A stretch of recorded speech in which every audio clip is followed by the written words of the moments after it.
How do families heal together when cancer shatters everything in its blast radius? And what if psychedelic medicines can help individual patients and families to process grief collectively? In today's podcast, we're speaking with Ismail Ali. Izzy is the co-executive director at MAPS, the Multidisciplinary Association for Psychedelic Studies, which has championed psychedelic research and policy reform for 4 decades. He holds a law degree from UC Berkeley. He co-founded the Psychedelic Bar Association, and he's built MAPS psychedelic policy from the ground floor. Izzy's been remarkably open about his personal experiences with psychedelics, including how his family used ayahuasca ceremony to process grief after his mother's death from cancer. Izzy brings a rare combination of executive leadership, policy expertise, and lived experience to this conversation. In this episode, Izzy and I explore how cancer and psychedelics both carry profound stigma that isolates people. We also dig into MAP's 3 interconnected pillars of policy, research, and education, and how the organization is transitioning into an orchestration role after 40 years. As we discuss MAP's future, I was so impressed by how Izzy centers people in MAP's mission. During our conversation, he pointed to the religious concept that if you save one life, then you save the world. And he uses that teaching to remind us that if one person experiences life-changing benefits from psychedelics, then the work was worth it. This podcast is brought to you by Healing Cancer Journeys. You can find us online at healingcancerjourneys.org. You can also follow us on Instagram, TikTok, YouTube, and Substack, where our handle is Healing Cancer Journeys. As a reminder, this content is for educational purposes only, and it's not intended as medical or legal advice. I hope you enjoyed today's conversation with Ismail Ali. Ismail Ali, welcome to the podcast. All right. Hey, Dan. Happy January. Good to see you. How are you doing? I'm doing well. Happy New Year to you. And thank you so much for being here. I know we've been talking about this conversation for a while, and I'm really excited to jump into things. So thank you so much for being here. Same. Thank you for the invitation. I was really grateful to hear about the work that you were doing in the organization, and glad to be in conversation about any and all of it. Absolutely. So you have recently been named the co-executive director at MAPS, the Multidisciplinary Association for Psychedelic Science, and we'll spend a good portion of the conversation talking about your work at MAPS. But like many of us, your life has been touched by cancer, and I wanted to invite you to share your journey, your family's journey, your mom's journey with cancer. Tell us a little bit about what that cancer journey was like for you and your family. Yeah, I appreciate starting here. And maybe first we'll say that, and I think I shared this with you in our first conversation some months ago, that when I heard about the work that y'all were doing, connecting these dots in these communities, my first thought was about damn time. Because there's just so many, really, so many overlaps and synergies, and there's many things that are different, but just I, especially with so many of the, whether it's about personal distress, end of life, innovative treatments, there's just enough overlap in how we talk about care for people and things that seem impossible to surpass or impossible to treat or cure. And I think that there's a lot that the communities can learn from each other. So I'm really grateful of just your work and the space you're creating for the particular intersection of this conversation. And yeah, let's see. I'll start by sharing that my kind of closest relationship and experience with cancer was with my mother. And I've had other family members who've had cancer, and actually one of my brothers studied it and researched it for some time in grad school. So I have a sense of this sort of abstract, oncology and innovative treatments and all the things that I kind of alluded to a second ago. But personally, I was about 15 years old when I learned that my mother had cancer. For context, she was an immigrant. She was born in Cali, Colombia, and came to the United States in the mid-'80s to go to school, where she met my father, who came from Karachi, Pakistan, also to the Central Valley of California, also for school.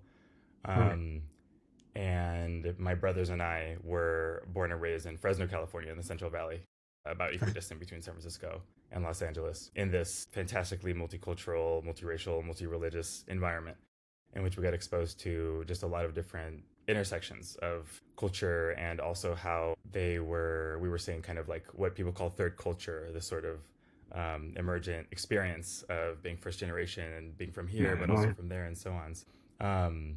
In the midst of all that, and I can share more context, but my mother, who was a dentist, who worked super hard, who was really, really involved in the lives of my brothers and I, and a huge pillar in our larger community,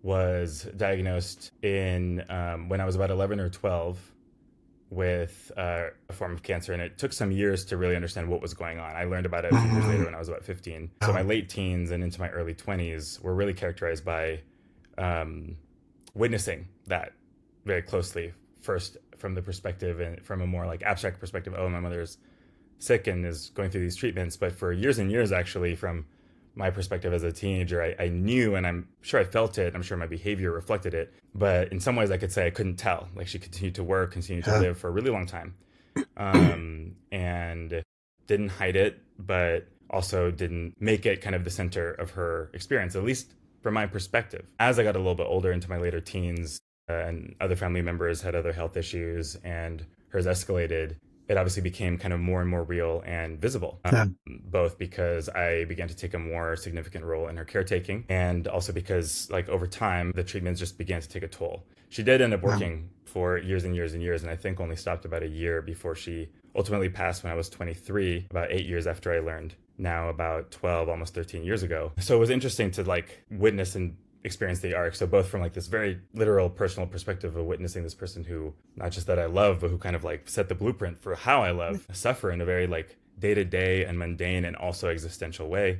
And then also with some awareness, observing my own behavior, how that impacted like how I acted out, my relationship with substances and escapism and so many other things, as well as how it showed up for my father, and other family members over the course of that time. I can share a lot more, but maybe the piece I'll end on initially is that when she passed away, it actually, you know, she was born and raised Catholic and converted to Islam many years after she married my father. And we really had this like beautiful syncretic religious cultural experience growing up. And her funeral, which was at the local mosque that we attended, was the largest event I had ever had. So it was really like this, while the whole process of experiencing that and supporting her was incredibly formative, and especially in the last year, like I said, when I was a primary caretaker and really like in it with her, the arc, especially now when I look back 12, 13 years later, is incredibly beautiful. And it makes me think a lot about both how we continue to maintain our priorities in life and identity and self, even in the midst of whatever it is that's happening in this particular case, you know, this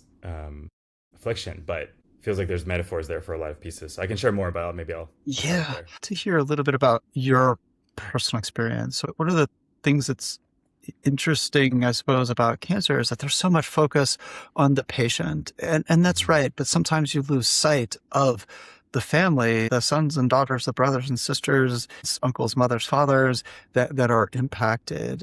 I'd like to invite you to share what it's like to witness, as you described, to witness someone that you love and to witness that process of them suffering.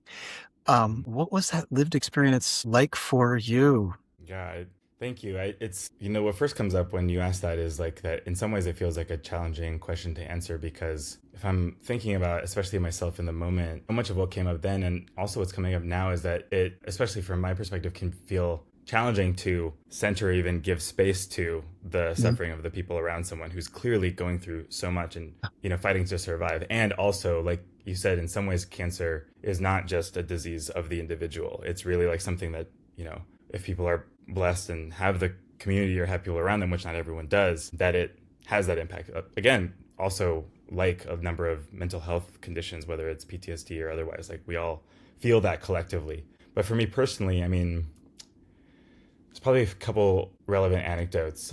So for context, I, perhaps unsurprisingly, given where I ended up, was also really curious as a teenager and independently kind of started educating myself and researching and experimenting with drugs and altered states and dreaming and these different ways of understanding consciousness and reality and so on. By the time that I became more and more aware of my mother's experience and my own kind of response to it, which I'm sure for years was kind of like a passive awareness or kind of just a sense that, okay, this is a thing that's real, but so far so good. It seems okay. It seems okay. By the time it started to escalate and I think impact her in a day-to-day way, changes in diet, I remember this moment, where I remember Colombians really love bread. And, there was a period that my mom had a restriction on her diet related to gluten and bread. And it was such a simple, mundane moment, like watching her realize, oh, I can't eat this, roll or whatever. And I remember in the moment being incredibly, incredibly impactful to like have this experience of witnessing this person kind of really, in some ways, experience this deep ego death and separation from all these aspects of their identity and how they had lived their lives before. And in this case, it was like literally just bread, but it felt so much, it felt so symbolic of all that. So I say that to say that like I remember that really kind of like bringing home the kind of, again, this huge existential mortality question that comes up in these conversations, but also just like the day-to-day aspect of it. So that's one piece. And then the other, I think that's also significant, I'm the oldest sibling. I have two younger brothers, and we were all very much in it together. But because of my proximity and because of my relationship to my mother, which was very strong and also very complex, and obviously someone who left Colombia partially because of the impact of the drug war and the cartels and cocaine, was not excited. And we had a lot of tension about the fact that I was getting in trouble and just kind of, living in a way that she felt was really reckless and concerning. So she worried a lot about me. And later on, like as that dynamic started to shift, as I kind of matured and got a little bit more careful, and as she became more reliant on me and us, this, it's often, I think people don't have the opportunity to take care of their parents in the way that they were taken care of until their parents make it to, old age, if they're, blessed enough to have that experience. So it was a very interesting, like, acceleration of that dynamic in a very, like, day-to-day visible way that I think led to a lot of, let's say, intellectual awareness, but also a lot of like emotional repression that took years after her passing to really unravel. I think the first time I cried about it was a full year after she passed, like almost like to the week or something. And, from my day-to-day experience, I'm like doing my thing, it was a huge time for my siblings and I. We were leaving the house for grad school. Just a lot was happening. And I was just like doing the thing. In some ways I had grieved a lot of her passing leading up to it, like almost in preparation. But yeah, once that repression, coping, survival, whatever that is, whenever that, started to open up, it became really clear that like all of those years of me like watching and supporting and having whatever experience I was in the moment, was only part of the picture. Yeah. Maybe I'll. And thank you for sharing that. There's just, as you know, there's so much stigma associated with cancer, and your stories and you sharing so openly and so powerfully, it's really impactful to overcome some of those stigmas and open up. So thank you for sharing. And I'm also curious a little bit about your family's experiences with ayahuasca. I understand that your family was called to ayahuasca ceremony as part of the healing journey after your mom's passing. Tell us a little bit about that experience and why you felt called to ayahuasca. Yeah. Well, for some morbid but funny context, like I said, my mother and her family were really impacted by, U.S. led and funded policy in Colombia with respect to what was like a real dangerous situation with like the rapid expansion of the cartels. And they were in Cali in the 80s and like really, really felt that. So she came to the U.S. partially in this context of like getting away from this geopolitical, economic instability. And that kind of historical context really motivated my interest in the war on drugs and the sort of like geopolitical nature. We think a lot about the perspective of drugs as consumers, and there's a lot of important things to sort out there. But especially from a place like America or consumer countries, we don't always see or, especially at the time, have as much opportunity to understand the visibility of that. So I say that because like by the time I was 19 and had probably gotten in trouble a few times, I like had a cannabis card recommendation. I was living in California and was definitely like the 19-year-old I was trying to convince my mom, who had cancer, to like smoke pot because cancer is good for cancer, or because pot's good for cancer. Like, have you tried this yet, Mom? And like I said, she was a dentist, so the idea of smoking something in general was like absolutely a horrific concept. And then there were edibles, but if you remember back in the day, like edibles didn't have all the labels they did on now. Like you were like, how much is in this? We'll find out. And so it was actually interesting to see like how the kind of the tools and treatments available have gotten more and more refined, and have really seen like now it makes sense that if you're someone with an immunocompromised, suffering with cancer or anything else, it's really important that you know what it's in. And I did attempt to give my mother, I think, like a lemon bar and probably honestly a Rice Krispie treat. And like my experiences with those back then, like it didn't, how does this not, anyway, so I give all that context to say that when the idea first kind of emerged of potentially working just with psychedelics, but especially with something like ayahuasca, which for my Colombian family is, you could say an ancestral medicine, and woven into multiple generations of my family's practice. Prior to that point, when this idea first came up, I was like, oh man, like she would be horrified, and like the idea itself was like so I was like, oh my god, are we really? And that really emerged about a year and a half afterward, and I can say a little bit more. But in retrospect now, I think it's it all balances out, and I like to believe, and I believe that her spirit really saw the whole picture, even then, if what I remembered was her being really, really freaked out about anything that looked, smelled, felt remotely like a drug or anything. But about a year or so, year and a half after her passing, I have, like I mentioned, I have a few members of my family who've been on my Colombian side who have been in the mix of this conversation of shamanism and transpersonal therapy and psychedelics and psychedelic healing and so on for decades, for multiple generations. And I don't remember exactly what the spark was. I doubt that this was my idea, but I think that it was like an aunt or a cousin was like, hey, we should get together to grieve this together first off.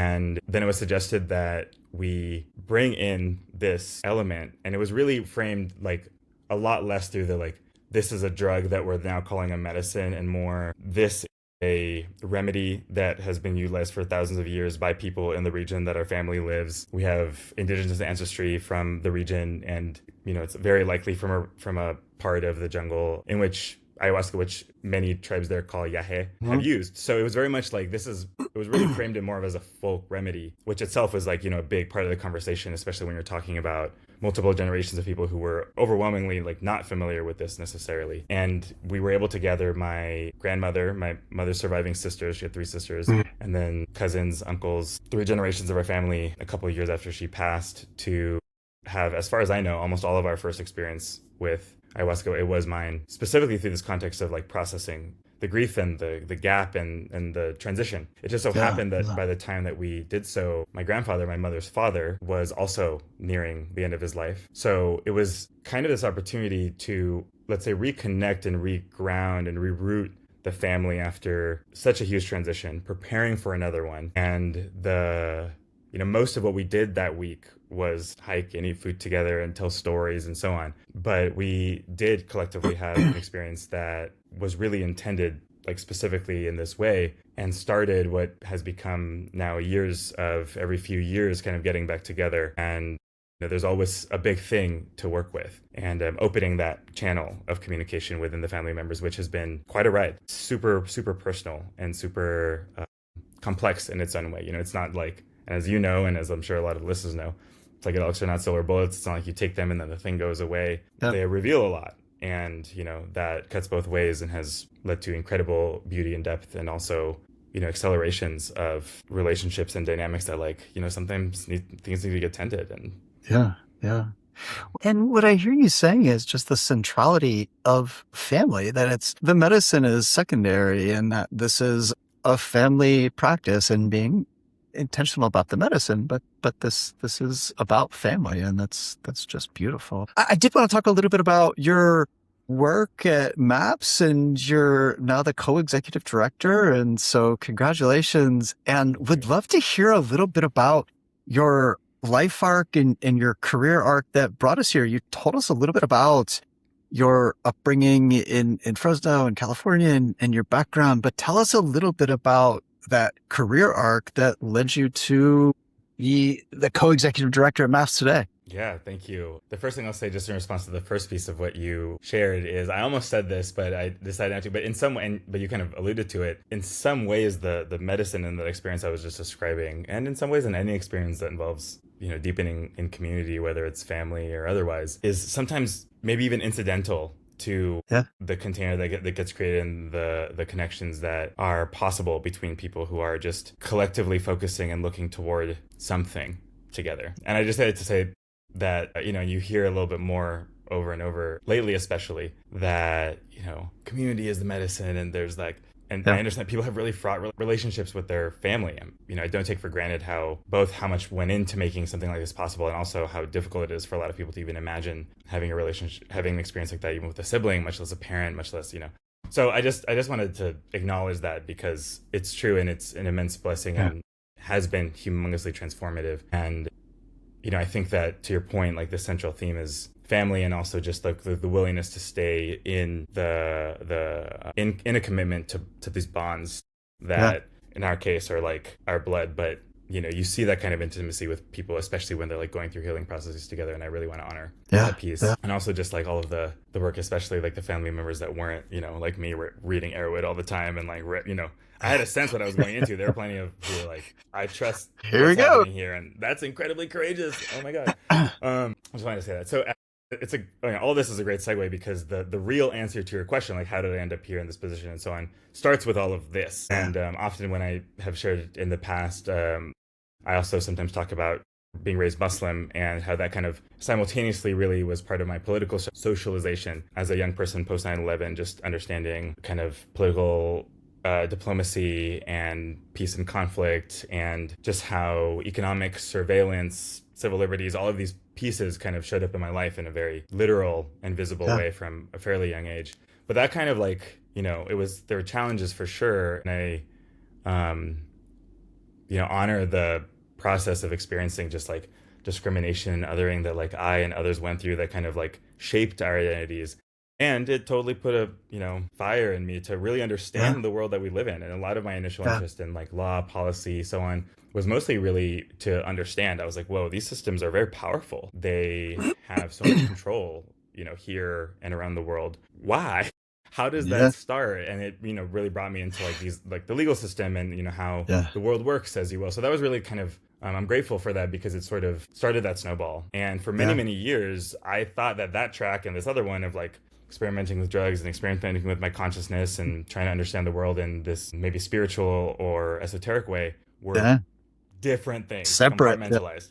They came together. And then it was probably a multiple year process, but it really felt like in my early 20s, while I was in law school, I'd already started intending to kind of, like I said, focus on civil liberties, and specifically was interested in surveillance. I was like really, really fascinated by like the US surveillance apparatus, and how it was like, it's being used on these populations, and now it's being used on Muslims that aren't accused, and then shortly after, it's being used on everyone. It was like really that era. It was like 2011 to 2014 when those rounds of papers were coming out. I was really, really motivated by that, by the NSA and so on. And then there was a point where I started working in criminal legal reform, criminal justice reform, because that's another place where you see a lot of these intersections. And I was obviously really interested in drugs, not just what they did, but also just these like other kind of social political elements. And it was like, well, this is the same conversation. War and peace, cultivators and consumers, drugs, medicine, like, whoa, this is all. And, I'm sure I knew that and could have articulated that. But when it became clear that that wasn't just like a concept, but actually something that I could start to apply my experience and skills to, I like immediately pivoted. And it was in I graduated from law school in 2016, the year that Prop 64, which legalized cannabis for adult use in California, was getting ramped up and then happening. And I knew then that even though I did and do love cannabis, that we were about to shift. And I still do think that was the year where there was a big shift from like the movement to the industry being like the primary kind of driver of change. We've seen a lot of downstream effects of that, of all kinds, like the amount of plastic that I have to get through, or so on. So it's like you steps forward, steps back.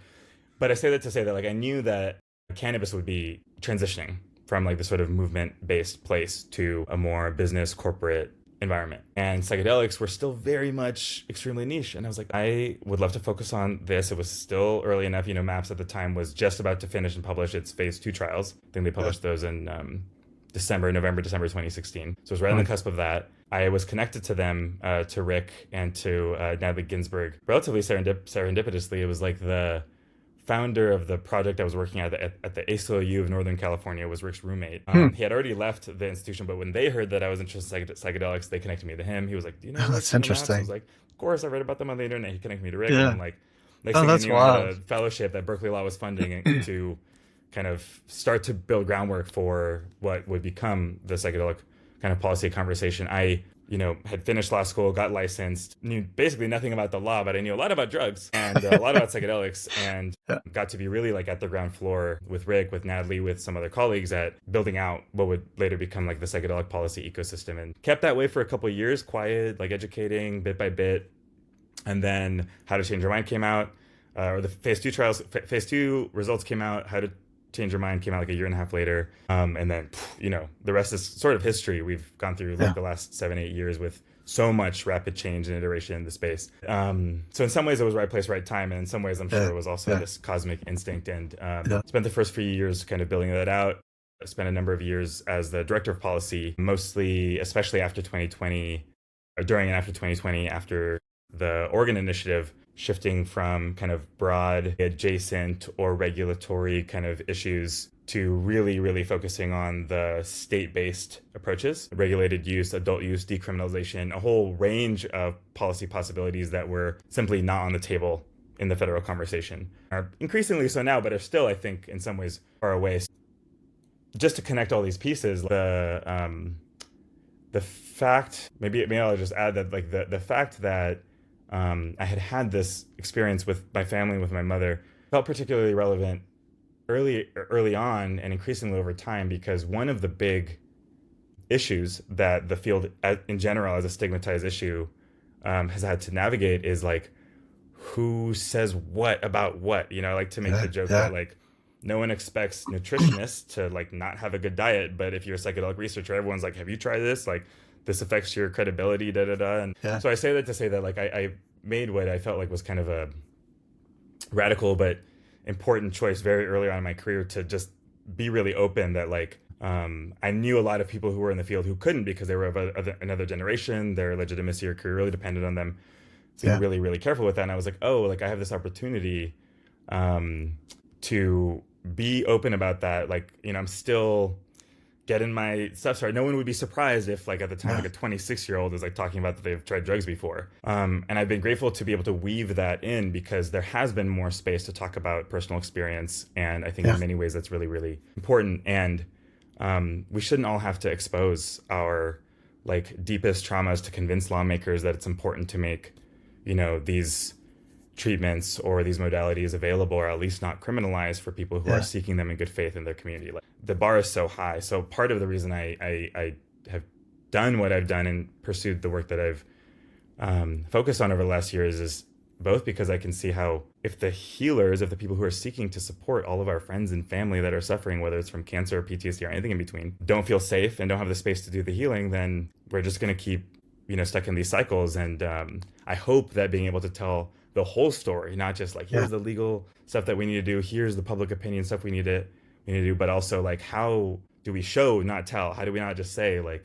psychedelics are important for this and that, but really like live into the values I've really thought that and pursued that, and hope that we're able to imbue that into the field, collectively. The storytelling is so important. I mean, we talked earlier about the stigma associated with cancer and talking openly about cancer. And it's the same thing with psychedelics as all of the stigma associated with psychedelics. And both of those stigmas stand in the way of healing. And so that you did in sharing your cancer story is your life's work on the psychedelics of just putting these experiences and these narratives out into the world so that we can reduce suffering and increase thriving. So it's great work. I do want to talk a little bit about some of the pillars at MAPS and talk about the 3 pillars of changing policies, advancing research, shaping culture. And you mentioned you came up through the policy organization within MAPS and to start there. And I think that the 2 policies that are probably most relevant at the federal level, and you made a great point that a lot of the movement is at the state level in Oregon and Colorado, Mexico, and so forth. But at a federal level, the 2 policies that are probably most relevant to folks living with cancer and exploring psychedelics are Right to Try and the Freedom to Heal Act. And if you were to describe those 2 policies in layman's terms and why people with cancer should care about those 2 policies, tell us a little bit about Right to Try, Freedom to Heal. Yeah, I'll contextualize with the pillars and then go into it. I'll start by saying that it's been very humbling to experience this transition over the last year of supporting specifically through this sort of policy legal realm into co-executive directorship with Betty Aldworth, who was holding the kind of comms and education side. We were sort of the senior program directors at the time, and stepped into the role together. And it's been deeply humbling to really feel like I'm learning so much of what I've seen, heard, engaged with over the last 10 years and longer, all over again through a different perspective, and just on the kind of direction of MAPS, I'll say that so much of the last couple of decades has been focused on MAPS's efforts to create legal access through the FDA for MDMA assisted therapy for PTSD. The process is ongoing, with Lycos that is now resilient, continuing the process with FDA. And it's been really rich to have the last year to think about, well, what is MAPS and what is the movement, if not just these very exciting, shiny, important, but goals that are still only part of the picture. So it's been great to be able to see zoom out and be see after so many years, as the medicalization has continued advancing and as so much investment and interest has brought in, that all these other rich conversations about criminalization or decriminalization or personal use or cultivation or access or so on have bloomed kind of in the wake of that. And I've been grateful to get to really be in the mix, and also religious use and so on, including teeing up the possibility of federal bills like this. And couple things to say. So the two big arcs, I think, especially with respect to right to try, and then maybe I can come back to the pillars to go a little bit into the programmatic stuff. But, so with these two bills, so with right to try, for one, the simple concept is that if somebody has a qualifying condition, often a terminal illness, which has a particular definition, for example, something like a cancer diagnosis likely fits into that category, but not everyone agrees that PTSD or substance use disorders fall into that category, even though they also result in overdose or suicide or death. So there's a question about where do you draw the line? What's terminal, and at what point does someone really just get to decide? But I say that to say that it allows people who are terminal or nearing the end of their life to, if they have a recommendation from their primary care provider or providers, as well as the drug sponsor, drugs that have not yet been approved by the FDA, that have been through the first phase of safety trials, 3 phases of trials before FDA considers a submission. So it basically allows for pre-approval access for this limited patient population based just on the bare minimum of a safety profile. So before even efficacy is proven or established or so on. And some people call this, and it sometimes overlaps with what people call compassionate use, which is kind of a broader term that has a few different meanings, but may include this type of care, where essentially, put very bluntly, and I'm sure we can say this here, if someone is nearing the end of their life, or they're really aware that that is incoming, then what are you trying to protect them for? If they are seeking experimental treatments or yet to be approved treatments, what's the logic of preventing that possibility? So it sort of sets up the situation where if the stakes are high enough, then sure, people can try, which I think in some ways makes a lot of sense, and I appreciate the framing, and also in practice is quite challenging because it requires the drug developers and providers to provide drug before they have taken their submission. It puts them in a position of having to cover the cost. It's one of those things where logistically it's quite challenging. So I think in addition to right to try itself, which would basically, and the efforts that are going through right now are specifically focused on expanding right to try into Schedule I drugs. There's been a dispute over the last years about whether or not Schedule I drugs fall into that category of drugs that, if they pass the phase 1 hurdle, would qualify for right to try. And so that's really the clarification.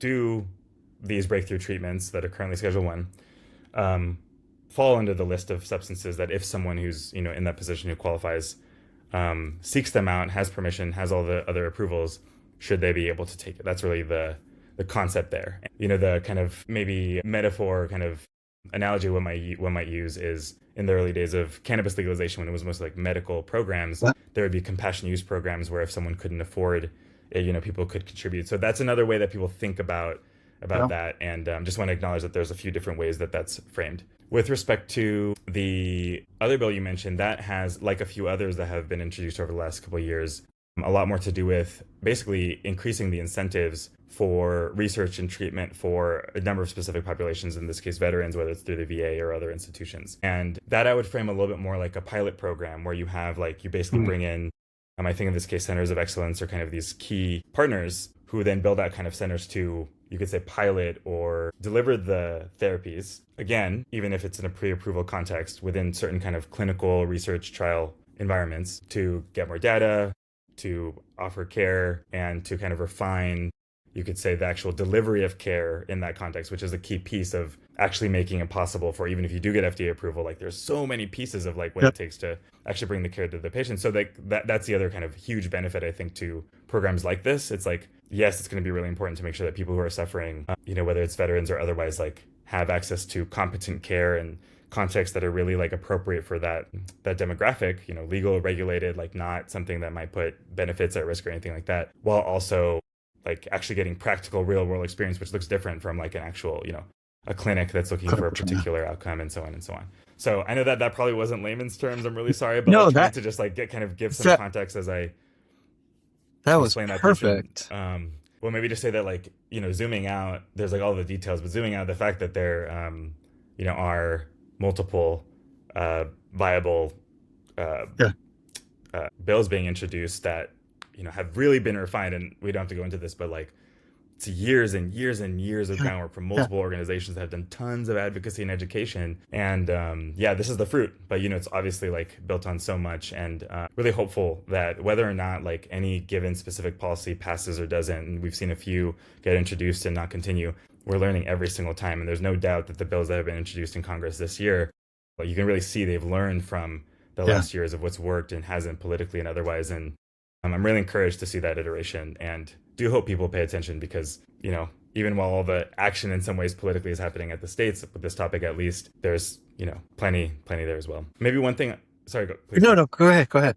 I was going to add, just because I wanted to make sure I captured the question you had asked about the larger kind of strategy. And what I'll just say is like this policy angle and all of this work is in the context of, like you said, these other pillars that MAPS has been focusing on: education and research so far, again, being those clinical trials that we were talking about, and increasingly looking at precedent-setting research that looks at, for example, care for people who aren't diagnosed necessarily, don't have a DSM diagnosis, or care for non-mental health specific issues like peace building or relationship, couples therapy, and so on. So we're really looking at these like other contexts in which these modalities might be useful, and getting some of that groundwork study there. We're like, oh yeah, this industry's it's moving. They're going to stop at nothing to make sure that this is approved for these mental health indications. Godspeed. And now we're like, okay, what's the next edge? So that's one piece. And we've also realized over the years that like, education, policy, research, they all really flow into each other. This policy we're talking about is not possible without the research we and so many others have done over the years. What do you educate people on? Well, the evidence that comes out and what we learn from the research. So, and so, the new novel policy sparks new research questions. So I say all that to say that we're really looking at the continuum, not to say that everything is everything, but like what are the particular places that MAPS as an organization that this year is celebrating 40 is best suited to do? There's now dozens of organizations like yours and so many others that are taking on these like specific needed aspects, and in many ways better than we or others could. So where we're at is like, oh, how do we help the coordination and the growth and the development of all of these emergent critical voices, and, diversify the breadth of the conversation in a way that feels like in integrity with the responsibility of people who care about the people who are suffering, but also about the medicines and the integrity and the people and territories that steward them. It's like, what does that look like in this, now that we have convinced some people that psychedelics might not be the worst thing, Well, and MAPS is moving into more of an orchestration role rather than playing lead trombone or whatever it is. And it's helpful to hear you articulate that. I also liked the description of Right to Try because I think it's instructive of how and why policy matters. For someone living with cancer, sometimes policy can become very abstract, but totally. Right to Try, the concept, the intent is right, which is to empower people who need a treatment to have access to it. But the execution of that idea in terms of specific definitions and specific languages that go into laws, that really matters as to whether or not the intent is fully pulled through. So it's a great case study on how policy matters and why policy matters. I'm also curious to get your perspective on how you think about some of these issues, in particular, this issue of people living with cancer having access to psychedelics. Your background is in civil liberties and social justice, and there are days when I think that people living with cancer having access to psychedelics is a social justice issue, right? We own our own bodies. We should be empowered to make decisions about which medicines we want to take. And it is systemically unjust to have laws and enforcement of those laws that prohibit it and sometimes punish us for seeking healing. And I can get on the soapbox and preach about this as a social justice issue. And also there are days when I look out into the world and there's so much injustice and there's so much inequity that for me to kind of be beating that drum, it can sometimes feel short-sighted or naive. And I'm just curious how you think about some of these issues through civil liberties or through a social justice lens. Yeah, I really appreciate the question and inquiry, and I think I'm still in it every day. So I think that, like, you know, sometimes it's like there's like problems to be solved and dilemmas to be managed, and this is one of the latter. It's like, yeah, what is important, and you know, when to read the room, like what's up right now, what's the thing. But you know, and like I said, this changes, and it's issue by issue, and especially in the upside down world that we find ourselves in today, it's like it's sometimes hard to know like what way is up and what is like the thread to pull to get us out of whatever dynamic we're finding ourselves in. And what I'll say first is that one of the reasons I got really interested in, actually, I should say, on policy and law is because they were just words, but the words were so powerful in the sense that they had all these real impacts on our lives. And to your point, most policy in like a policy making and, you know, the process of getting to where laws are actually enforced is often invisibilized to the average person. And what people experience is like what, you know, impacts them in like a day-to-day way. And that's part of what was interesting to me. I was like, oh, this is such a critical piece of how it all functions, but like I don't know about it. I should know about it. And part of my like, I think motivation to not just like do what I can to support advancing some of the policy efforts, but also translating it or attempting to translate it for people is that like we should know like how these like, you know, massive systems impact our lives and that we can change them.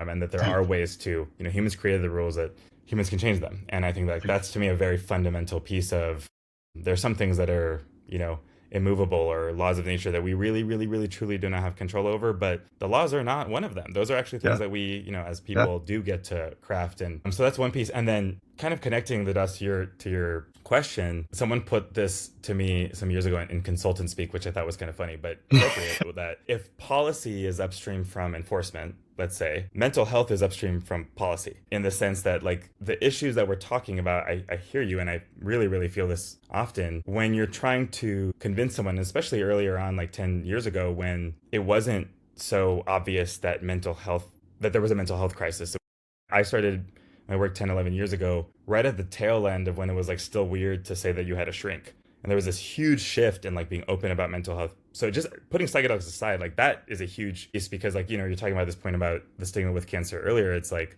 people don't know how to respond to hearing that someone is suffering. With cancer, at least, it's like, oh, that's really bad. You know, there's like kind of a script a little bit. With mental health, it took us a while to get to that script. If you're saying, I seem fine, but like I'm, you know, going buku in my head if I'm like, you know, stuck or not doing well, it's like, well, okay, how do I help? There isn't like a script for that, right? So it's taken us time to even know how to talk about that in the first place. Now that we have that a little bit clearer, I often think about psychedelics as a proxy for a lot of other issues. And often when I'm talking about psychedelics, and I think when a lot of educators and advocates in the space are talking about them, you know, maybe you've heard me say this, I like to say they're the sparkly rainbow gate into the shadow. It's like, when you think psychedelics, oh, the art, the 60s, the like first, you know, hit stereotype. And then as soon as you dig a little bit, you're suddenly talking about trauma, substance use disorder, depression, suicidality, end of life, terminal illness, our existential experience of being. These are not light topics. And like the psychedelic conversation is really like an adult conversation in the sense that it like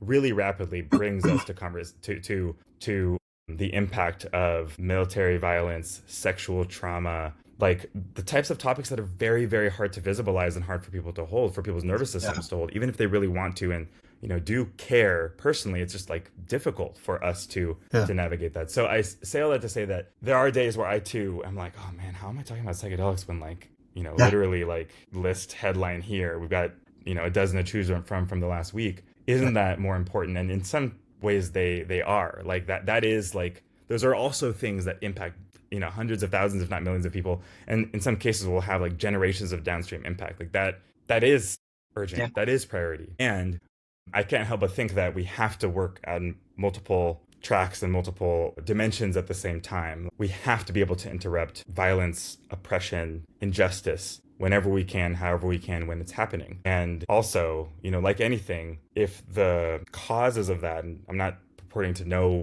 to have a unified theory on everything, if some of the causes of that are our trauma, our unresolved internal, you name it, then like we shouldn't just leave that behind. So I think of it as a timeline piece. It's like advocating for bringing psychedelics into the conversation, like especially in the context of your work and folks who have cancer and so on, like say whatever you want, but to those people, to the individuals who are going through that process, like that is everything. That is the only thing.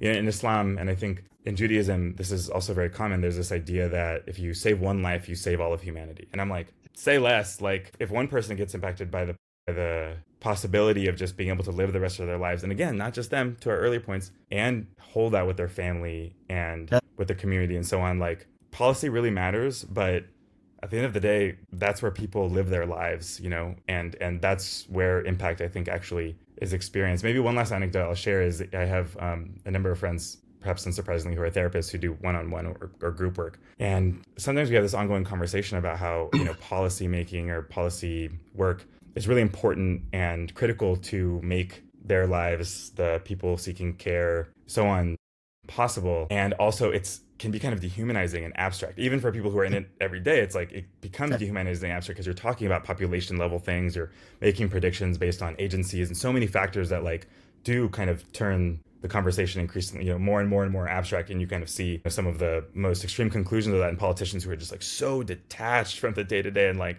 whether or not they're even ideologically committed, I don't know. But whereas when you're working in a one-on-one context or in a person context, you really see the impact of, your support with someone on a day-to-day, person-to-person basis. Different angles, but they meet in the middle. We're not going to have the capacity we need to make the changes that are going to be critical going forward if people don't have the personal, emotional, spiritual capacity to do it. It's so important. I don't know if that answers your question, but that's it does answer, because what you're doing is you are centering the person, you are centering the human in the policy conversation. Because sometimes policy, you're right, gets very abstract, it gets very ideological, and we get far, far, far away from the human. And in the case of people living with cancer, you get very far away from the human who is suffering, who has depression or existential distress or whatever that feeling is that psychedelics can potentially help. And to the extent that you can always center that human experience within policy decisions, it's just so, so powerful. I do want to ask about some of the work that you've been doing with MDMA-assisted therapies referenced earlier. Lykos moved through phase 2, phase 3 in the summer of 2024. The FDA declined to approve the MDMA-assisted therapy. And it's been a little over a year since that decision, and you've had a little bit of space. And I'm curious what you took away from that. And as you think about someone in the cancer community who might prefer to access psychedelics that is FDA approved and prescribed by their physician as a part of their overall medical treatment, what message you would communicate to them about the potential possibility for an FDA approved treatment. So tell us about Lykos and what you took away. Well, what I'll start by saying that the last, I would say like 5 years or so, even though MAPS founded what was originally called MAPS Public Benefit Corporation, which was holding a lot of the drug development research, that then evolved into Lykos, which submitted to FDA and I believe has now renamed to Resilient Pharmaceuticals and is still in ongoing conversation with them, is that I do want to qualify whatever I say that I don't have visibility right now on like the specifics of how that process is going, which I think is kind of healthy in the sense that like there's, the process even, prior to the submission definitely over time got more and more and more visibility and scrutiny. And I think a lot of that's important and came with like the potential and the promise, but also the hype. So in some ways, I am glad that even though the FDA's decision was devastating, that the conversations continue. And I think it's still very possible that MDMA-assisted therapy for PTSD is approved on fairly reasonable timeline, depending on how this administration kind of responds to or kind of acts on promises or implications or suggestions that it's been making about its support, especially within HHS, Health and Human Services, about, innovative and psychedelic therapy. So we'll see. But what I'll say is kind of more to your question, a few things. One, so much of the excitement, I think, interest in psychedelics as potential mental health treatments comes out of both the fact that there just hasn't been very many new modalities introduced, kind of certainly to the medical field, in some cases decades. And also because, like I said earlier, as more awareness of mental health increases, the urgency and sense of desperation that people are feeling and also like expressing also increases. And I think that creates this environment where like, oh, we really like need to prioritize this and focus on this as a potential. And of course, that has the sort of flip side effect of creating this hype cycle and so on, as we sort of touched on. But of all of that, now that we're a year and a half or so after that decision, all I've seen is like continued dedication and commitment from a lot of the same people who were in it 2 years ago, 5 years ago, 10 years ago. Because even though, it is important, I think, to create access, FDA regulated access federal access through the FDA in conjunction with agencies and the payers and the deliverers of care and the pharmacies and the doctor, the whole medical kind of ecosystem, like I said earlier, like really has in its wake, like allowed for a lot more creativity and openness that a lot of folks are exploring, which I think is really, really important for something like psychedelics, which I think some can be put into a kind of Western medical framework. And I think, for example, MDMA feels like a substance that like would potentially fit really well into the current paradigm, but others are going to be much harder. And when you looked at the complete response letter or the actual kind of back and forth with between FDA and Lycos or any other of the companies that are kind of in the mix on this right now, a lot of the issues are more about like the data collection and things that are much more what people might experience as more mundane from like a research evidence-based context than some of these like big existential questions like, should you give ayahuasca in a lab? Like, it's a good question, but like that's not really what the FDA is asking, right? There's so many things that have to get before that. And then to the other part of your question, like what I would say is, first off, I think that caution is totally merited and important. People who are serious and who are like looking into these modalities for their own healing, whatever that looks like, spiritual, emotional, and so on. I commend and really respect and honor the bravery of people who are like, I'm going to do this whether or not I can do this in a fully legal setting. And also, it is a privilege and a function of access and positionality to be able to even be willing to consider taking that risk, much less doing so. Like the joke I like to make is like, well, my grandma probably isn't a good example because she drank ayahuasca with me, but plenty of people's grandmas are only going to go to someone with a white coat. And maybe your like fun aunt would never go to a psychiatrist, would only go to someone who's doing a traditional practice. So I think that expansion has been critical. And I also really like respect people's desire to wait, even as painful as it can be, for kind of the system that is set up to offer them care to the best that it can with all the incentives of the industry and the market and so on. And I guess my main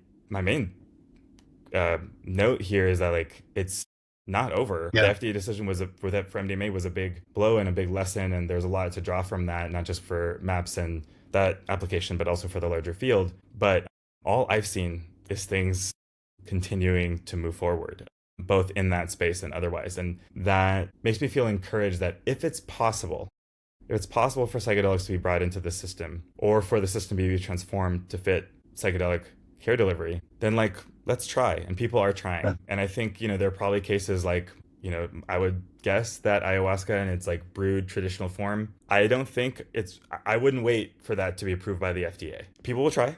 People have tried, will continue to. So I think that it's also that. I think that if you're holding that as the standard for any of this, then I don't think that psychedelics will always work because the paradigms are so different. But I think for some of these, depending on, especially things like MDMA, psilocybin, LSD, we'll see about some of the others, I do think that there's still a chance. And I do think that there's real effort, both from, people motivated and excited about psychedelics, but also increasing signs from like the more mainstream industry that people are willing to take the time and investment to see what it would take. At our conference last summer, Psychedelic Science 2025 in Denver, we had a leadership from the National Association of Social Workers, both APAs, American Psychological and Psychiatric Association, plus plenty of state and federal agencies and professionals from all over who were like asking the same question. They're like, how do we prepare the labor force? So like, you're doing your part, we're doing ours. So just to say like, the groundwork is continuing to get laid. And I wish people blessings, even with the rigmarole of the media cycle, Yeah. which I think can be discouraging at times.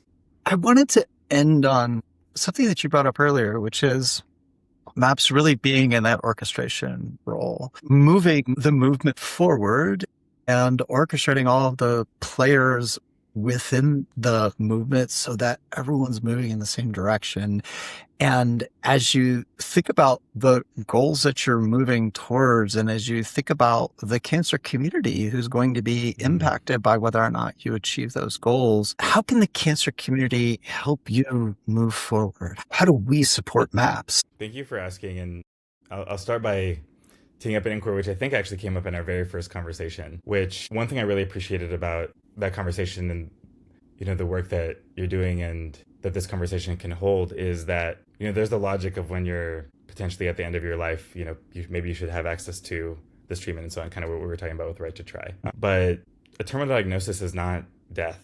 It's also living. And I think living with cancer and the fact that, we talked about that initially, it's like, it's more than just the mortality. It's also that. Yeah. But it's also so much more. And I want to bring that up in responding to what you're saying, because I actually think that is the most important piece, which is that the cancer community showing up and really, to your point, like reducing the stigma, helping people understand that even though in some ways you could see cancer and mental health on a total spectrum, fully on opposite ends of each other, that like there's absolutely a relationship there. And I think that will do a lot to help people understand these like kind of deeper connections we're starting to recognize kind of with Western medicine around like our brain and our body and our mind and our and so on and so on. So I think that I want to bring that in because I feel like it's an important part of where our conversation started now some months ago. And one of the opportunities that, this community has to bring yet more nuance into a conversation that, is always asking for more. And in addition to that, what I would say is, we talked a little bit about storytelling. And one thing I've noticed over the years is that, especially when people first start working with psychedelics, they get really excited and sometimes want to share a lot. And it's like exciting because it's important to talk about those stories kind of to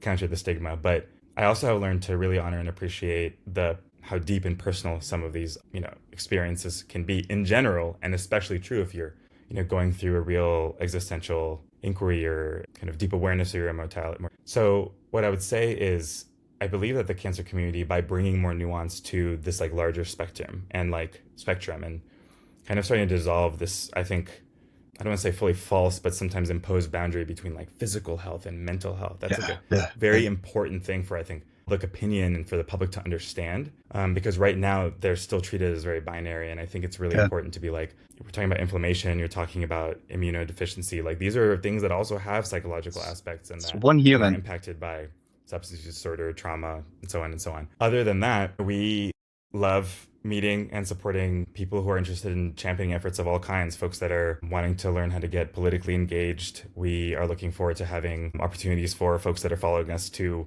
just like learn how to maybe transition from like a person with a story to someone who wants to show up and actually understand policy better, but also to like help move things forward. So we totally encourage folks to get on our newsletter, become a member. We've got a lot of, we're adapting some of our media trainings for environments exactly like this, where folks are suddenly like, oh, wow, this is a thing that I could contribute to. I don't recommend anyone, go to a testimony or talk to a journalist without a little bit of support. And we're like, okay, we know that folks need support. So like, we'd love to, I'm looking forward to continue to work with you and other folks who are really in this conversation about lived experience to be like, how do we support folks who do want to get involved and engaged? And other than that, like I said earlier, it's our 40th year. MAPS is going to be doing some really fun events. We'll be hopefully doing some big in-person events later this year, and we'll have a whole bunch of like decentralized ways to celebrate. I would say keep an eye, because we would love just to highlight the diversity, breadth, and depth of the voices and people who care about this issue, who are following this work, who want to see the world become a better place, whether it's for them and their immediate and their day-to-day or their families going forward. And